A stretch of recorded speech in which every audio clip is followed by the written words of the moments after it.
So hi Bong, very nice to have this discussion with you. In today's podcast, we are diving deep into not necessarily being a polyglot, because all people don't have to be polyglots,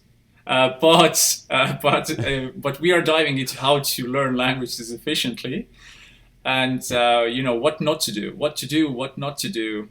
And we have the pleasure of having you in the podcast because you speak loads of languages as well. So please introduce yourself to people watching, your credentials of how many languages do you have, and yeah, stuff like that. Yeah, well, it's always a bit tricky to answer how many Exactly. languages do I speak, because it implies defining what speaking a language means, Exactly. right? We talk about fluency, and even that term being fluent, what does it mean? Exactly. Is it reaching a native level? But that's going to be very hard, I think. So let's take Speakly's definition, which is to know about 4,000 words, and which is absolutely fair, I think. I think if you know 4,000 words or expressions, you're pretty fluent to me. So I would say I speak three languages: English, French, and Japanese.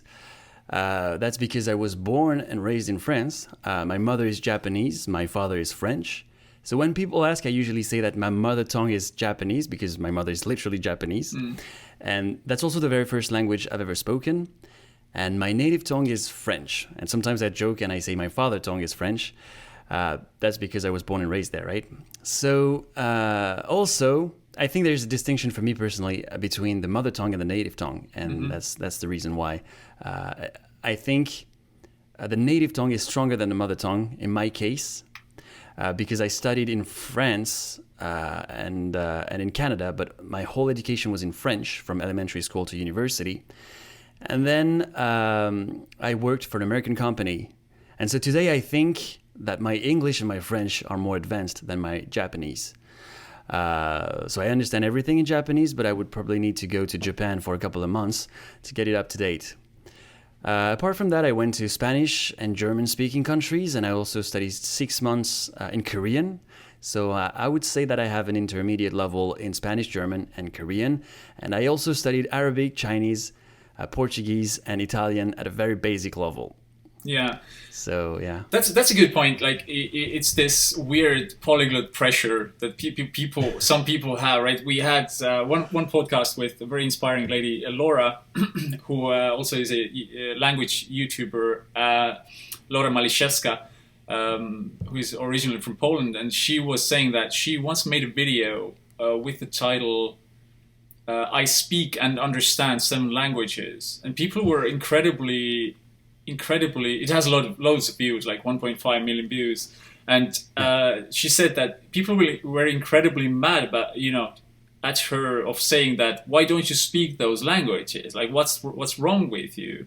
Yeah. And she's like I don't need, like it's just, language is just an instrument for life, like I don't need to speak all of them like Richard Simcott or somebody else, Yeah. maybe. Absolutely. And it's like, it's funny, and it's so refreshing, people watching this as well, to see that you don't need to speak all the languages in the world, right? That's true. It's literally like, people are polyglots if they love languages and learning them. Otherwise, like, who is using 8 languages in their everyday life? I don't know. Who is that? Who is that person? Or me, but by necessity, creating Speakly and just seeing language content in like 8 languages every single day by necessity. But in general, it's very refreshing to just show that people who speak loads of languages, they have lower levels of them as well. Surprise! That I can just understand Finnish, but I can't speak it. Right? It's like, wow. Yeah. But that's also something, I think it's important to make the distinction between speaking and understanding a language, Yes. because a lot of people who mainly speak one language don't get it, and they think if you fully understand a language, you should be able to speak it, right? But anyone who studied a foreign language definitely knows that it's not the case. You can understand a language, and it's a completely different exercise to speak it naturally. So I think it's important to make that distinction. For sure. And for me, it comes down to necessity as well. It's like with Yeah. ideas, it's a good friend of mine, some years ago, I remember he asked me, who is better, a person who has all the ideas in the world, but doesn't do anything with those ideas, or a person who has zero ideas and does, you know, as a result, does nothing with those ideas because they don't have any ideas, then actually these people are pretty much the same. You know, both of them, they don't do anything with those things. And that's why, you know, somebody who actually can live their best life with just one language or two languages, you know, on a proper level, is just it's so much more reasonable than having a little bit of everything, but, you know, just to say something or whatever, right? You know, absolutely. I was this person after high school. I think I finished a private high school where people were learning for 3 years Latin, right? And Right. And the very weird thing for me was to put Latin into my CVs as well. To put like, like beginner Latin. And I was like, why did I do that? Did I have some ego issues? What's that? What's that? Like, no, you don't need to do that. Like, it's based on, you know. Well, it depends. If you're studying history or, you know, if it's a field that requires Latin, I guess it's important, but it's true. Yeah, for sure. So we got that down. That's don't need to be perfect, but still, it's pretty impressive how many languages you speak and understand, or have lower levels in. And you obviously seem to love languages a lot. So where does that stem from? You know, where does it come from? You know, it's funny because you mentioned necessity, and I think before being a love for languages, it was more a necessity in my family. Going back to when I was about 5 years old, you know, my dad loves Japan and the Japanese culture, but he's not a really language person. He's not passionate about languages. And so he never took the time to learn Japanese. So, of course, my mom was living in France and she learned French. But sometimes when she was angry or just tired, she would speak in Japanese. And I had to translate for my dad, who was then completely lost. So I was a translator at the age of 5. And that's how it all started. Professional translator at the age of 5. Yeah, I wasn't even getting paid for that. But then when I started going to school, something terrible happened. And when you're an early bilingual, there's a phenomenon. I don't know if you know it, but there might be a scientific term for that. But basically, it's when you don't know a word in a language, so you use the same word from another language you know. So, for example, if I don't know the word telephone and I want to say the phone is ringing, I would say the denwa is ringing. Denwa is telephone in Japanese. Yeah. So that when that would happen in school, my teacher would think that there is a problem with me with my education. So she even said to my mom that it was not a good idea to speak to me in another language because it made me confused and it could mess with my learning abilities. Today, I'm happy that she didn't, and researchers prove otherwise. Yes. And I'm really happy that she kept speaking in Japanese to me. But because of my teacher, I think it traumatized me a little bit, and I started being less talkative because I was too afraid to say something in Japanese and get reprimanded for that. So anyway, long after that, I found a passion for traveling, and I naturally fell in love with the languages because the core of it is human interactions. And I love human beings, relationships you can create with languages. So I guess I love humans, therefore I love languages. Such a beautiful way to put it. So basically, we just had a discussion with a friend of mine about this, that when you speak different languages, it kind of changes your personality as well. Have you felt that? It's like on a daily basis? Definitely. You know, French and Japanese are they're so different culturally. So the way you behave, and even with English, if you compare English, Japanese, and French, it's completely, and even English, if you compare someone from the UK and someone from the States, they behave in completely different manners. So yes, I think it's more about the body language for me. But the language comes with a certain mentality, and that has also been an issue because, you know, I mentioned what happened with my teacher. But sometimes some of my friends wouldn't even recognize me if they see me speaking French and then they see me switch from French to Japanese speaking to my mother, they would say, "Oh, you seem like a completely different person. Who are you?" So that could be confusing, and I think polyglots, or people who speak more than one language, must have faced that situation at some point in their learning process. So I have a background in theater, and I think that's also part of it, like enjoying playing different characters and having different personalities. Hopefully, it's not a disease in my case, but but I think if you it's fun. It's fun to play. Well, it's not really a play, but it's fun to embody different languages through the way you behave. Yeah, for sure. It's probably related to something like being in a masquerade and being more free, feeling more free as a person because of this mask that you're wearing, which is genuine in its core, but still something else. Like that's what I felt. That it's liberating, or something like that. Absolutely, and especially in cultures like Japan, where it's very strict. I don't know about Estonia, but in Japan it's very, very strict, and you're not supposed to really show your emotions if you're an adult. So if you go to a Latin country, for example, where people are very loud and laughing and and expressing their emotions sometimes too passionately, I think it's therapeutic at some point. So I would recommend Japanese people to start learning languages that are completely different from what they're used to in their culture. I think it's liberating. Yeah, for sure. So you were discussing, how it kind of makes you a different person when you start speaking a foreign language. Literally in Estonian, if I would have a conversation and I would say,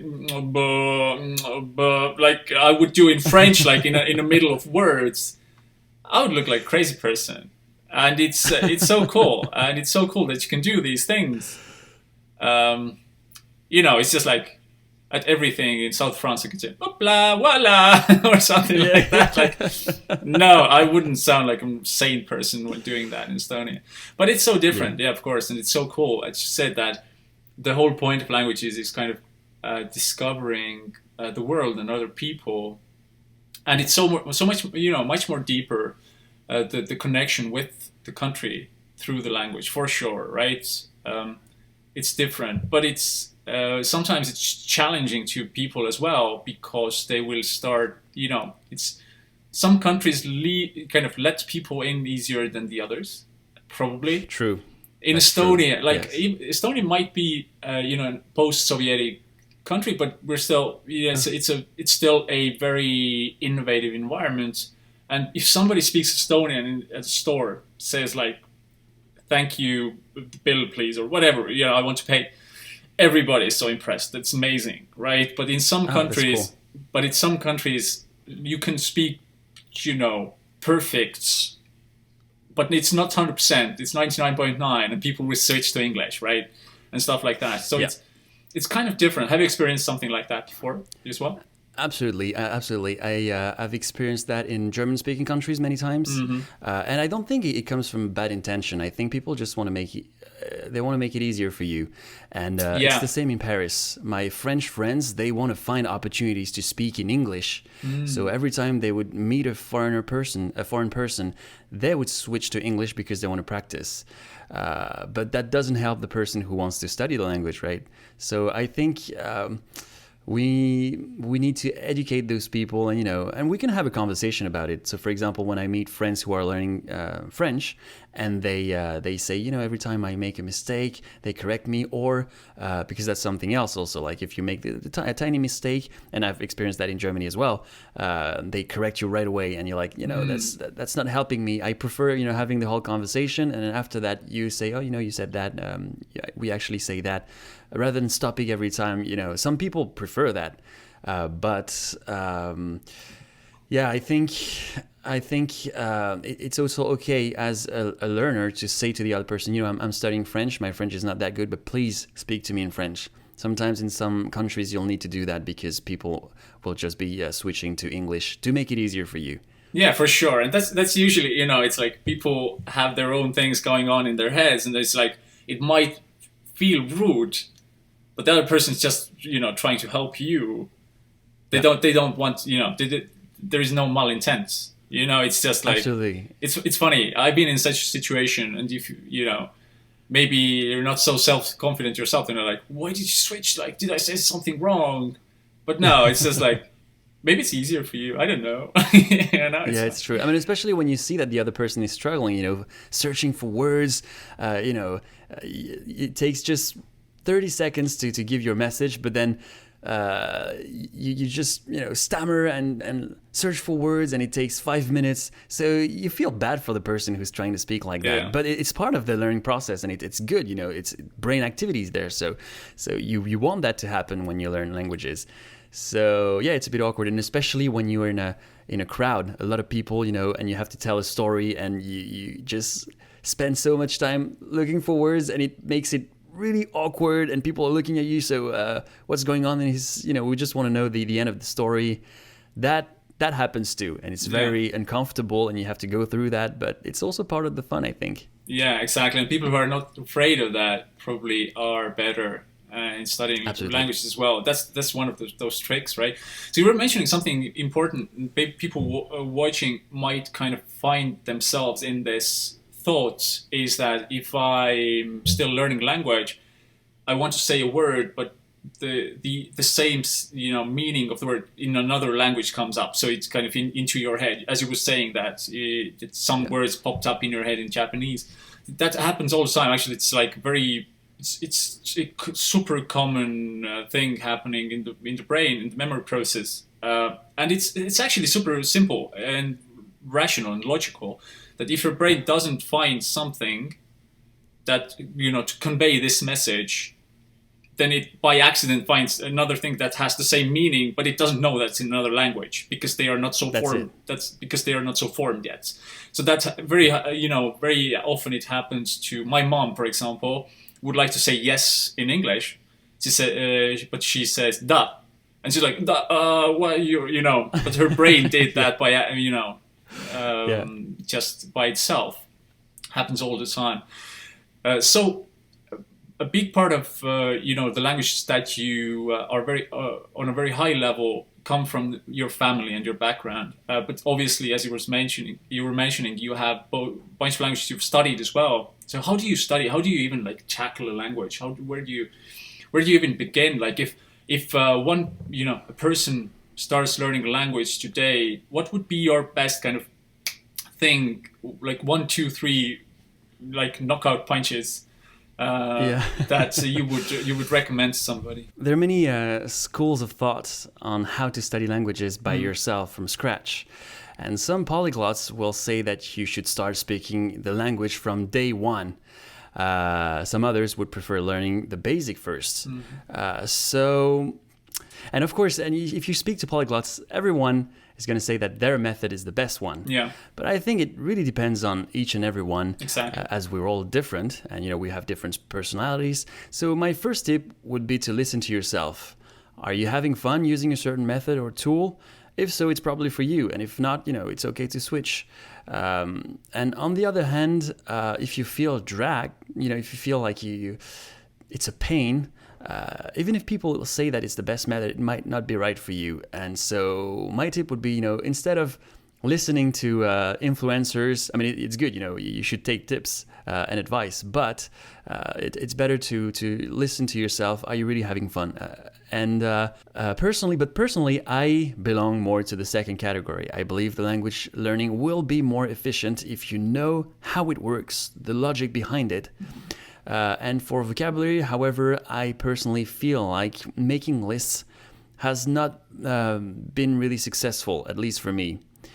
That being said, even if you don't necessarily need to speak from day one, you definitely need to listen from day one, because that's how we all start speaking our own native tongue as a baby. And I know that some people start learning languages by reading, and I think that's not the best idea because they'll misunderstand how the phonetic works. Now, some school of thought will say that you don't need the written medium I think it's anyway. They say that just listen and repeat, and you don't even need to write to read. But I think if you focus on the listening, then it shouldn't be a problem. But for example, if you're learning Brazilian Portuguese and you see Brazil written down in Portuguese, you might think it's easy, but then you have to actually listen and repeat it correctly. Brazil, Brazil, like this. Exactly. So for example, I think that apps like Speakly is a very good option to start because you have vocal recordings from a native speaker. You have it written down, so you can repeat it. So once you've mastered the basis and reached an intermediate level, I think that's a good time to start meeting people. So of course, so the process of listening and repeating, that's already speaking, But some polyglots would say, no, you have to go out there and speak and speak and speak. But I think that's too brutal and it's not necessarily good for everybody. So I would say, start understanding the logics with tools available. And then after that, once you've reached that intermediate level, like even a low intermediate level, when you know the how the grammar works, how to place words, the logic, then you go meet people, and then you can even ask people, how do you say that? How do you say that? How do you say that in their language? And that's basically how you learn, I think. Yeah, for sure. The thing that usually people, like you and me as well, we don't very often realize, or we realize but don't think often, is how afraid people are of languages. It's very, it's so scary, and it's understandable. It's just like going to the gym. You don't know when, if, and if even you will get those muscles that you are craving for. Right? It's like exactly the same thing, and the result seems to be so far because of the school system where it took 6 to 8 years or something like that. Then it's even it's the weirdest thing that don't even believe that I can build a foundational language in a reasonable time, and especially difficult it's for people to understand. I think that the daily listening thing that you pointed out as well, and it's so cool because it's so logical actually, right? You just think of how did I do things when I was a child, how I do things naturally, and I just need to emulate the same thing, right? So is my environment. So what we see based on research is that like if my body isn't convinced that the environment where I'm in needs this language to actually survive, you won't do, it's super slow. The progress will be super slow, right? So it's not like I will make this decision myself. No, it's like more Darwinistic than that. My body will make this decision if I create the environment that pushes it to make this decision, right? It's just, like, because the body doesn't want to make changes. It's, it basically wants to keep you alive so that you would be in a normal place in the, in the hierarchy of whatever we have here, in the world, and then improve your position a little bit, maybe, right? But mainly keep you alive. And then, but in that, there's this question, like, do I create an environment that really requires this? And even the funniest thing that we see is, as you were pointing out, if it's just half an hour of listening per day, your body would be like, that's weird. Again today. Why? This new language, like, what is that? And then in a week or 14 days, it will be like, okay, this crazy person wants to listen to this, whatever it is. I will then, try to help it, and then things start happening, right? But it's so important. I always stress this so much. Thanks for kind of raising this up as a topic. It's like crucial that everybody points this out. Like everybody who speaks more than one language, as we're saying, they point this out, that actually the daily listen comes first and then the words come a little later. That if you need to make a selection what to do in the next 5 minutes, then the listening would be more important than learning 3 words, right? Yeah. It's funny. Yeah, for sure. So if you would start, like, do you have some bucket list of languages that you would still like to study a little bit or something? Yeah, of course. I mean, I would like to master languages. I know just a little bit, like Arabic, Russian, Chinese, Italian, Portuguese, and reach that level. But then, it's. I'd like to go back to what you say about the survival mode, because I think that's very important. Creating that environment, and what happens when you're in a survival mode, or if you start doing something for the first time, for example, riding a bicycle or swimming. all your senses are awake. Yeah. All your senses are, your body is not used to that, and you have to survive. So everything is new, and you do it for survival, so you have no choice of doing it. So of course, when you're learning a language, you're not necessarily in that position, but you can kind of, fake it in a way. Fake it until you make it, and make it conscious. So, for example, the first word I learned in Estonian is tere. Tere. I don't know if I say it right, but it's quite easy to write. It's T-E-R-E, and easy to remember as well. But how does it feel like? If I had to survive with that word, how does it feel like? The tongue hitting the upper teeth with your mouth, having a certain shape, and then your tongue goes a little back and hits the palate. So that's how it feels like. And if you can do that with all the words you learn, I think you'll never forget them, because you feel like you had to survive in every word. So of course, it's a lot of brain activity, but I think if you can do that, I'll never forget that word, how to say hi in Estonian. So I think that's a good exercise, to be in survival mode. And it's not that difficult. You just have to be aware. If you would start with a totally new language mode that you haven't touched ever, what would you do in the next 30 minutes? I don't know, whatever. You could just, of all things, with all your knowledge that you have, I don't know. It depends. Is it a completely new language, or is it a language that I already know? If it's a completely new language, like a new one, let's say, yeah. A new one, I would listen and repeat. That's what I'll be doing for 30 minutes. But because you don't want to have too much information, I would stick to a few words and be consistent every day. And I think that's why Speakly is that great. It's because it also emphasizes it. It encourages you to learn 5 or 10 words per day. And if you can focus 30 minutes in being conscious and aware as you say those words in context, these expressions, listening to them and trying to the best way to repeat them. And of course, sometimes you're not even conscious that your accent is a little bit off. You think you say it right. And sometimes also reading could be tricky, because you listen and you feel like you get it. And in that sense, sometimes it's better not to have the written content. But I would listen, repeat many times. And after 30 minutes, if I know the 10 words and I know I'm never going to forget them, and I do that every day, then it's a good sign. So 30 minutes every day, that's what I would do.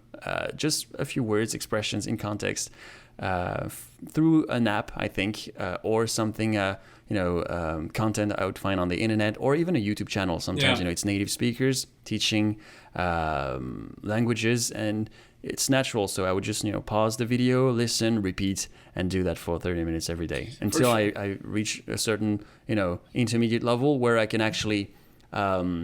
there's a pattern and you understand how it works, the pronunciation and everything. So after that, you can, kind of go by yourself. But at the very beginning, it's really important. And especially if it's the same alphabet you use. Yeah. So, if I'm learning German, it's the same alphabet. So it's easy to keep my accent and just read, and that's not good. So really listen and repeat. Yeah, for sure. And after that, transpose that. So when I had discussion with Laura Malishevska, the polyglots, and I was asking her that how do you learn at moments, how do you keep up your languages, and then she said that she already has the foundation in those languages she wants, and that she only follows YouTube channels in those languages, just to have this passive environment, kind of to keep those languages going. So do you have something like that as well, just to practice? Have some little German input into your days, or how do you go about it? Yeah, well, to be honest, I'm not the best model, because I have to be honest, I'm not as consistent as I would be or I should be, because I have other priorities. And it's just like you said, we have different priorities in life, and I have a full-time job and I have a YouTube channel. And so my language learning time is after that. Exactly. That being said, I think YouTube channels or listening to native speakers is awesome in the sense that, you have filler words, like small words, when people reflect and things like that, that you don't necessarily learn in textbooks or even in apps. And that's makes you sound natural.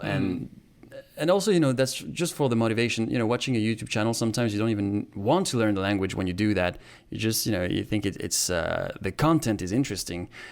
So you would just watch the video for that. But at the same time, you listen to a foreign language and then you learn new words. And sometimes by context, you learn a new word that you didn't know, but that sounds or looks a bit like a word you already know in another language.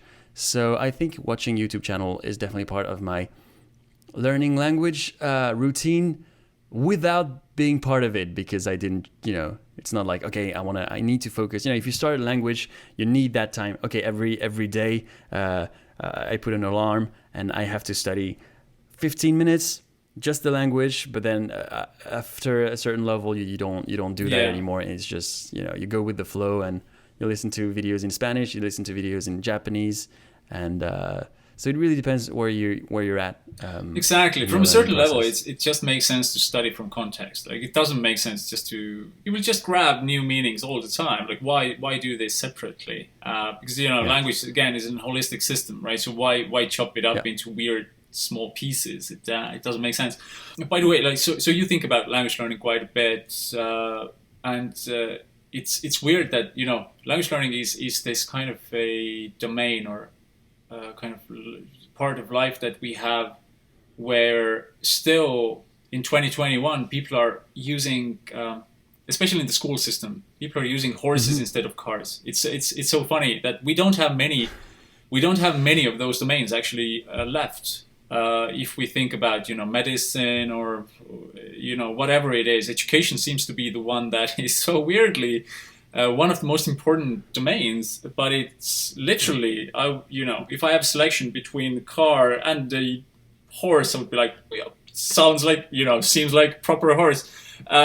So have you ever thought about this, like visualizing how this will change one day, or like where would you see this going, like the whole education system and language learning in it? Yeah, well, I don't think the way languages are learned and taught in schools are necessarily outdated. I believe there is just a misconception about learning in school generally. A lot of people think you go to school, you listen to a teacher, and you'll automatically learn.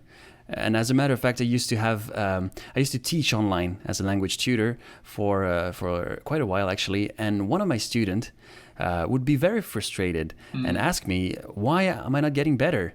And I told him, well, every time I ask you, do you remember what we learned last week? You say no, you don't do your homework, but that's the only way for you to learn. That's what you need to do. So I don't mind giving you lessons. I'm happy to get paid for it. But at the end of the day, you're the one learning. And it's not because you pay me that you're going to learn automatically. I don't care. I know the language myself. But if you really want to get better, you need to invest and you need to review every day what I teach you. It's the only way. Yeah. And so people have that belief that if you just pay or if you attend classes, your level will automatically increase. But how many times have we heard, and you mentioned that before, I studied that language for 5 years, but I don't remember anything. And to those people, I want to say, I'm sorry, but we just, you're just spending your money, or you were just sitting in a classroom. You didn't do the work. It's a question of personal accountability. It's so easy to say that. It's a little bit the same now as people who are 70 plus, for example, very often say that why should I learn a language? Like, I don't, my mind doesn't take it in. It's not true. The brain plasticity research shows that it's fine. It's a little bit lower, the acquisition, but it's fine. But it's just the society that lets me say this, right? It lets me say that, I will just be idle and not improve myself. And it's exactly like, if people would be very inclined to study, they would do this in whatever environment, for sure. But there is a certain thing, loads of things that we see from study research that point just like little aspects. Like for example, you're a language teacher. I've been a language teacher for years as well. When I was teaching here in Tallinn, actually, it was like 23 or so, like 12 years ago already. French in one school. I had this weird situation where I felt that I don't know what to do, and the situation came while creating this speaking methodology as well, and learning about memory techniques and how people acquire information. And I saw that I'm standing in front of a classroom where I have like 15 little children, and I want to help them, the best of my capabilities, because that's what teachers are. They are the best people. They just want to help you, right? So like Absolutely. like literally,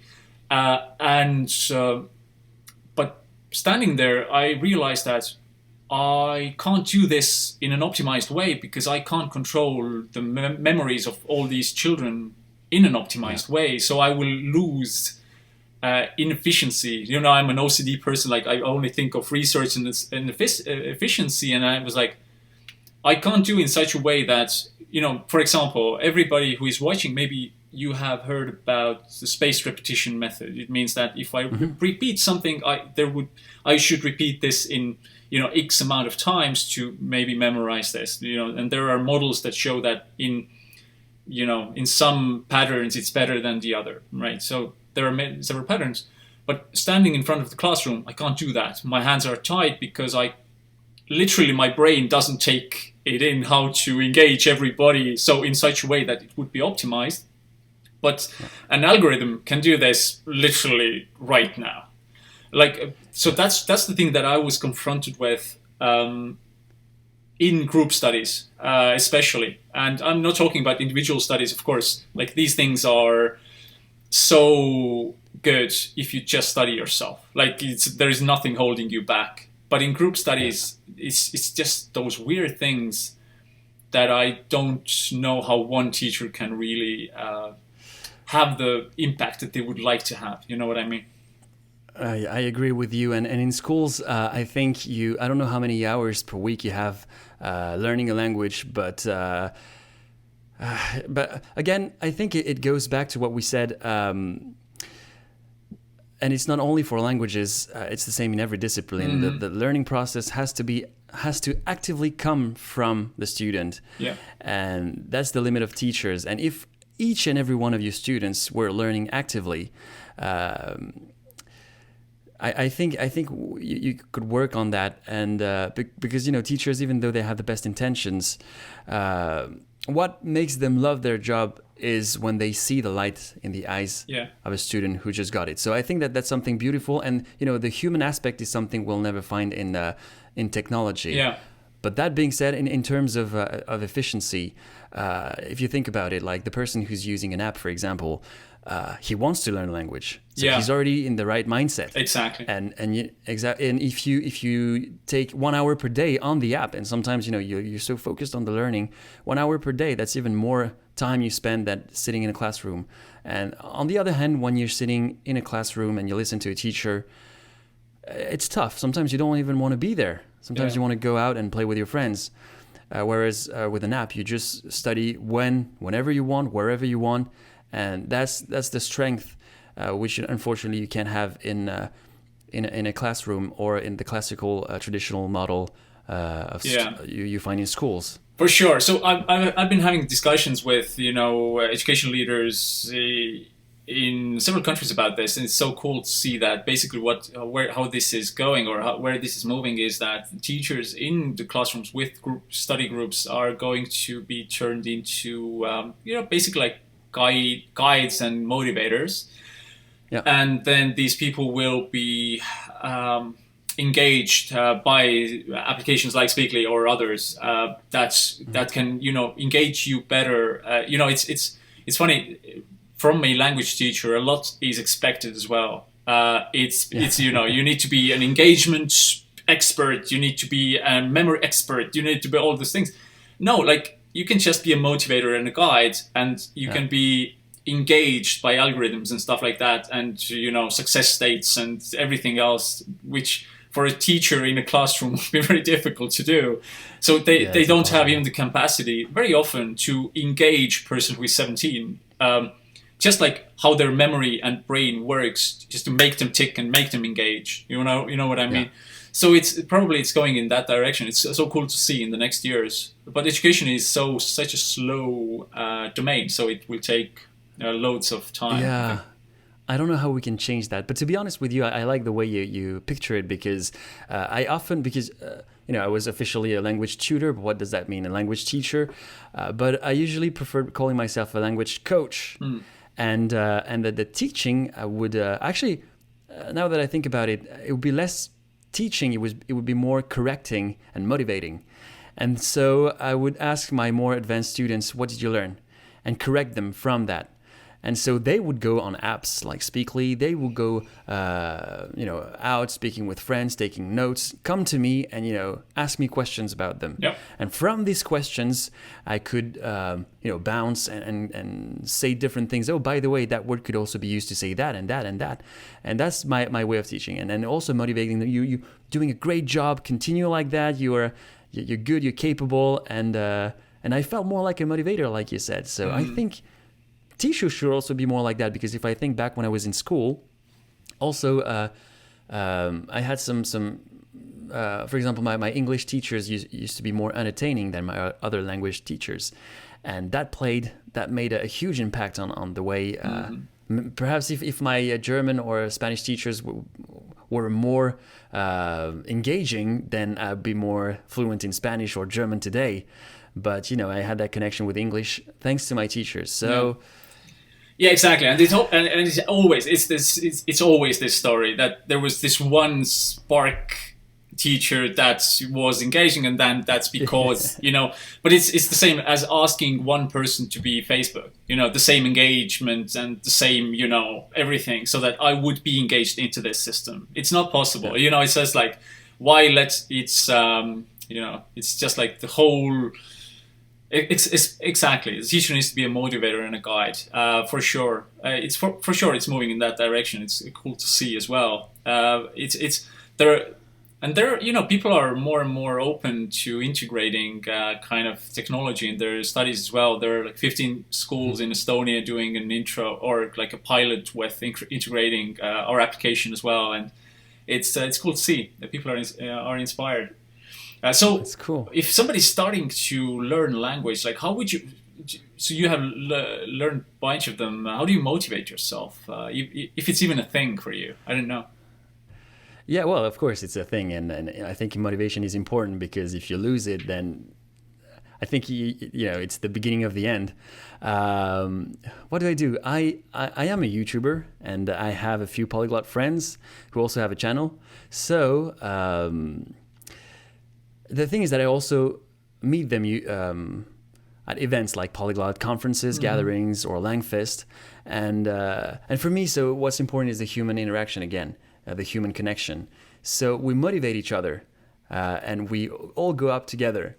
So I want to show them, I studied that much, and I want to show my German friends, oh, look, I can speak to you better than I used to before. So that's a great source of motivation. So if people are listening to this, find other people who are motivated about the language you're learning, and, motivate each other by, showing each other how much you've learned. It's not a bad thing to take pride in that. I think humor also is a very good mnemonic way of learning. So watching funny YouTubers also helps, because you would watch these kind of videos anyway. What else? Yeah, traveling, of course. So that's the thing. I have one of my best friends from childhood. He's half Brazilian, half French. He's married with a Brazilian woman, and I promised him that I would go to Brazil for his 10th anniversary. So that's a good motivation. I know I'm going to be there. I know I'll be surrounded by Portuguese people. So that's, looking forward, visualizing the situation helps me motivate myself.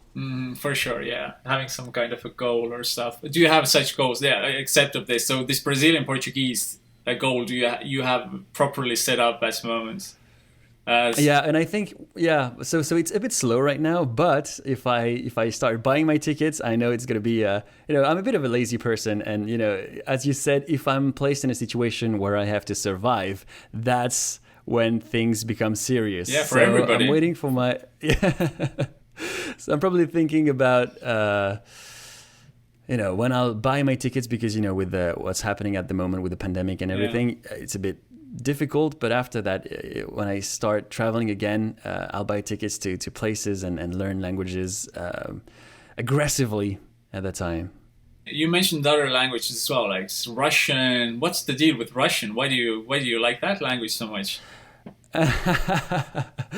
I like being able to read different alphabets. That's because I used to from a very early age I was able to read the Roman Latin alphabet and the Japanese. Actually, in Japanese you have 3 different alphabets, and there's something cool. There's you can kind of it's like every time you discover a new one, you're able to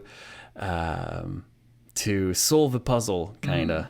So I have a friend. His name is Emmanuel Turnon, and we met in different events, and he's so smart, and we can write things with 4 different alphabets, and I know he's going to be the only one who will be able to read and understand the message. I think that's cool.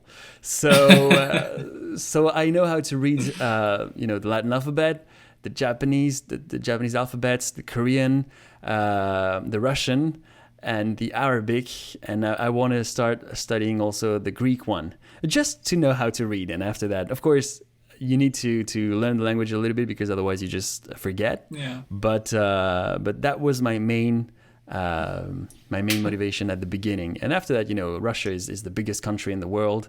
It has history, so maybe for business opportunities, I think it's a powerful language, and it's a good motivation as well. Yeah, beautiful as well. So many. I would think the language with most synonyms. Like literally, for one word, you have like 17 versions of different. Oh yeah. Yeah. So it's so kind of, that's why it's the language of Dostoevsky and Pushkin and all these kinds of dudes. It's so rich. Which makes me think always about statistical relevance, and how I actually, living my daily life in Estonian or other languages, how I use only a small part of the language, right? But the real richness, and you can live with that. That's the survival mode that I can go into all kinds of situations. I can do that, but the real richness actually lies in somewhere else. I have a good friend who always says that. He's a philosophy major, and he always says that, he knows that I'm running Speakly, and we have this statistical relevance method, which obviously kind of is a smart way to start with the language. But he always shouts to me on the street that, that German is immense or something like that in Estonian. German is immense. You can't even imagine. It's the language of Hegel. And and it's I get it. It's just the depth of a language that you can go to as well.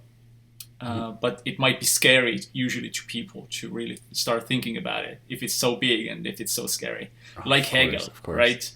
Yeah, for the sure. The size of the books, yeah. Yeah, exactly. And it's just like, if you look at the usual dictionary as well, it's like 40,000 words, and you start thinking like, should I know those? I didn't remember to pick up milk yesterday from the store. How should I remember 40,000 words? And then problems start happening. So what would you say? What are the kind of main benefits for you for knowing those languages, and what you've seen as a person, and helped you evolve as a person and stuff like that? Well, there are many benefits of learning multiple languages, or just one other language.